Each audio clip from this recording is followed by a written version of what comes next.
City news पहुंचाएगा आप तक हर खबर। बिस्मिल्लाहिर्रहमानिर्रहीम।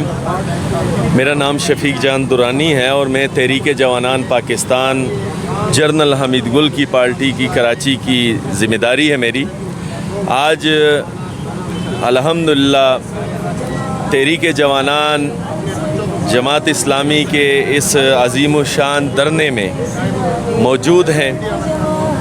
कराची के आवाम की हुकूक़ की जहाँ बात होगी तहरीक जवानान इंशाअल्लाह ताला उसको लीड करेगी और वहाँ पहुँचेगी। अब आते हैं मुल्क के हालात की तरफ।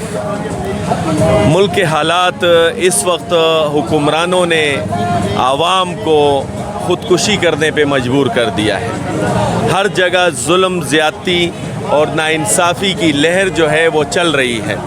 लिहाजा मैं मोहतरम जनाब फील्ड मार्शल साहब से ये दरख्वास्त करता हूँ कि फील्ड मार्शल साहब, ये वतन की आवाम की हिफाजत और तहफ़्फ़ुज़ हुक्मरानों से पहले आपकी ज़िम्मेदारी है। जिस तरह आप वतन की हिफाजत कर रहे हैं, मुल्क की दिफा कर रहे हैं, दुश्मन को जवाब दे रहे हैं, इसी तरह आप इन करप्ट हुक्मरानों को लगाम दें, बस कर दें।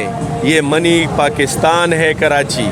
आज यहाँ लोग खून के आंसू रो रहे हैं। तो लिहाजा तहरीक जवानान पाकिस्तान बहुकम चेयरमैन अब्दुल्ला हमीद गुल तहरीक जवानान जो है वो जमात इस्लामी को इस धरने में बाकायदा सपोर्ट भी करेगी और शिरकत भी करेगी, और जहाँ आवाम के हुकूक़ की बात होगी इंशाअल्लाह उसको हम सराहेंगे। लिहाजा महंगाई और ये जो पेट्रोल की लेवी टैक्स है इसको फ़ी अल-फ़ौर ख़त्म किया जाए। सरकारी अस्पतालों में मज़लूम आवाम के साथ जो जुल्म ज़्यादती हो रही है उसका अज़ाला किया जाए, और मज़दूर को जिस तरीक़े से इस कराची में आज से 2006 से लेके 2009 तक जो इज़्ज़त फ़राहम की थी वो इज़्ज़त दोबारा फ़राहम की जाए। Thank you.